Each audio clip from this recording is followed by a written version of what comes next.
27 minutes now after the hour. It looks like we got another 80-20 issue that Democrats are on the wrong side of. Senate Minority Leader Chuck Schumer threatening to confront Secretary of War Pete Hegseth and demand he release the classified footage of a September military strike on a suspected drug boat in the Caribbean. But the tough-talking senator's threats seem to have fallen flat.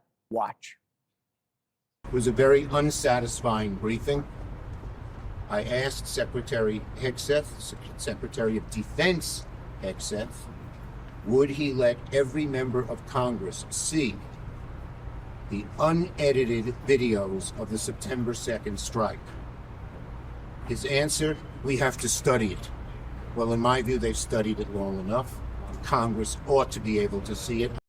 Same pattern over and over again. And speaking of tensions in the Caribbean, we just got brand new video of the U.S. seizing a tanker off the coast of Venezuela. Attorney General Pam Bondi confirming the crude oil tanker was used to transport sanctioned oil from Venezuela and Iran. Here's President Trump talking about it earlier today. From the standpoint of news, as you probably know, we've just seized a tanker on the coast of Venezuela, large tanker, very large. Largest one ever seized, actually. And other things are happening, so you'll be seeing that later, and you'll be talking about that later with some other people. I mean, guys, we have a lot to talk about here of substance because there's a lot going on, but aren't we seeing the signs again? Remember, they had to get Elon and Doge. They were nonstop. We got Doge. He's going to destroy the country. Then Epstein files. We got to get the Epstein files. Now we got to see the double tap strike from September 2nd. And they're going to keep on pounding it until Pete Hegseth shows the country that double tap strike. It's not that they're interested. They think they got something, as opposed to coming up with a policy to get Maduro out. Now, Greg, you have written a lot of foreign policy. You write for Foreign Policy magazine. Yes. Without pictures, which is very rarely for you to like a magazine without pictures. And your feeling on our policy in the region, are you happy the way this is developed? I will be speaking on this before the Council on Foreign Relations next month in Geneva. I hope you do attend. If not, I'll try to get the notes to you after. Schumer is raging at his own failure. He just doesn't know that. Even the New York Times concedes this point. They didn't just drop the ball on illegal immigration. They handed the ball over to the millions coming in. And of the millions, there were thousands who were criminals. And they flocked here under this illusion of sanctuary cities, which was just an Airbnb for felons. They'll talk about, it's not about the policy, it's about the process. No, it's not. Their policy is to have no process. You couldn't get the Democrats to name a single illegal that they would deport. But then Trump wins, and now they go, well, okay, we understand now. But then what do? We spend, 6 weeks talking about the Maryland dad, who is a professional illegal alien. He's a felon. But you had Democrats fly to visit him in Central America. Again, that's not a process question. That shows you that their policy, their intentional policy, is to have open borders. They paused deportations. They killed the border wall. They suspended Remain in Mexico. That's a policy. That is not an argument over process. So this course correction that we're seeing under Trump, it may seem harsh to people, and in some ways it feels harsh, but it would not have been necessary if you hadn't put us on this course. You screwed the pooch so badly, we can't let you near the dogs anymore. So, Dana, what he has said, Greg doesn't have time to elaborate at this moment because he's out of time. But what he's trying to say is Joe Biden cut a deal with Maduro. And he said, hey, I'm going to send Chevron in there. We're going to be able to drill. We need your oil because I don't want to drill. I committed to this green energy policy. And then, of course, you just promised free and fair elections. He didn't have free and fair elections. The elections actually were free and fair, and he lost big time. And he stayed in power. So that is the mess that was handed over to Trump because he says, I can't tolerate this anymore because Hezbollah, Iran, Russia, China are all there, let alone Cuba. Right, and so now he's got the region on its toes, and also if you think about what he's talking about, the Monroe Doctrine, going back using the Monroe Doctrine, and I actually have always believed that America has ignored our own hemisphere for too long, and you think about why do people all want to leave their countries and come to America? Because the governance there stinks, because the corruption stinks, it's terrible. So more focus on these countries is a good thing. And the first thing you have to do is deal with the security issue and the fact that they're bringing drugs into the country. I actually think that the Trump administration would rather talk about this than affordability.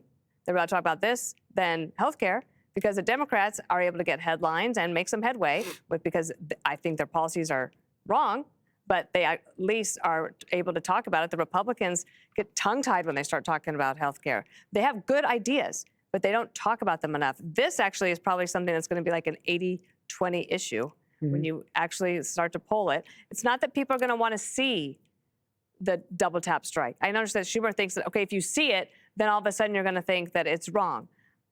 I think that people will see, I don't actually want to see it. I don't want to watch videos like that, but I do want to trust people, either like the president or somebody like Tom Cotton, who's the Intel chairman on the Senate side, saying that he believes everything was on the up and up and that it needed to be done. I think that Schumer is, again, falling into a trap of talking about something that the Trump administration is quite happy to talk about. Hey, Jesse, it's the 13th briefing that Pete Hegseth's been involved in. This time we had Radcliffe was there, as well as the chairman of the Joint Chiefs of Staff. So what do you mean they're not briefing? They don't know what's going on. How many briefings do you need to know what's going on? They've seen the video. Yeah. And they went in there saying it was a war crime, and then they left saying, So the story's over. This is such a bigger story. This Coke boat thing's the appetizer. Trump just said expect land strikes in Latin America. Trump just said Maduro's days are numbered, and then he said Mexico and Colombia better watch out. We just had 2 U.S. jets violate Venezuelan airspace, and we're seizing oil tankers off their coast. This is much bigger than one strike against a vessel. This is a huge change in American foreign policy. We are the biggest superpower of the world, and we can project enormous power all over the world, but we don't do it in our own hemisphere. And as of now, that has changed. This is now a goal to dominate Latin America. They have mineral wealth, they have oil wealth, and we have Russia and China screwing around there. And the cartels are so out of control that it's causing mass migration into the United States, which brings guns, it brings drugs, and it lowers American wages. So it is connected to the economy, and it's connected to power politics. And this is just the beginning. I expect next year we're going to be talking about war down there. Right, possibly, unless Maduro does a smart thing and leave. And he should. Apparently, they have this great estate for him in the Middle East where he can just hang out with his girlfriends all day and eat lobster. Right. I think What's wrong with that? What about a cul-de-sac? Better than being dead. What about a cul-de-sac in Russia next to Assad? I think it's very nice. It's warmer in the Middle East. But Jessica, your thoughts about the Democratic stance in this moment? How do you think they should be approaching it? Well, it's not just the Democratic stance. It's Chuck Schumer and Roger Wicker, who's the GOP chair of the Senate Armed Services Committee. It's Congressman, Republican as well, Mike Turner. It's Senator Rand Paul. There were lots of people who went into that briefing and came out with a diametrically opposed read on it than Senator Tom Cotton. Admiral Bradley, who testified, said that the boat wasn't headed to the U.S. That was part of the predicate for this strike, that it was coming here and it was bringing fentanyl. It was bringing cocaine to Suriname, so actually in the opposite direction.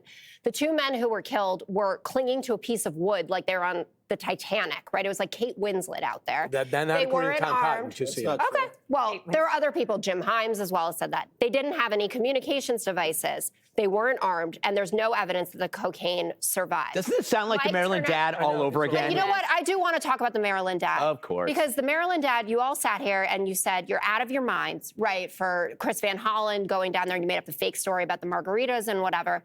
And Democrats said, we want to talk about how people are treated who, first of all, have legal status. We want to talk about due process. And where did we go from there? We found out what the type of conditions are that people are being treated who were being improperly sent to CCOT, which we found out about American deals with Bukele, that we were actually forcing him to do this and wasn't comfortable with it. No one cares. We have found out now.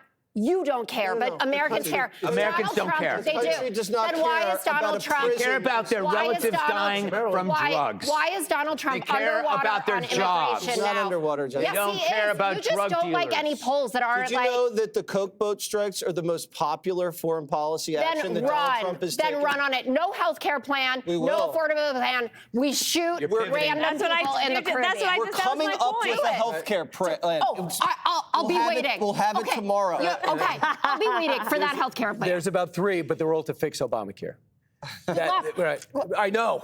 Everyone, good luck. No one can do that. But they do have to do something on healthcare. I agree with you on that. Riding on the because belief that you Obamacare can't didn't fix work, the apparently. problems they cause. All right, guys. Click here to subscribe to the Fox News YouTube page to catch our hottest interviews and most compelling analysis. You won't get it anywhere else.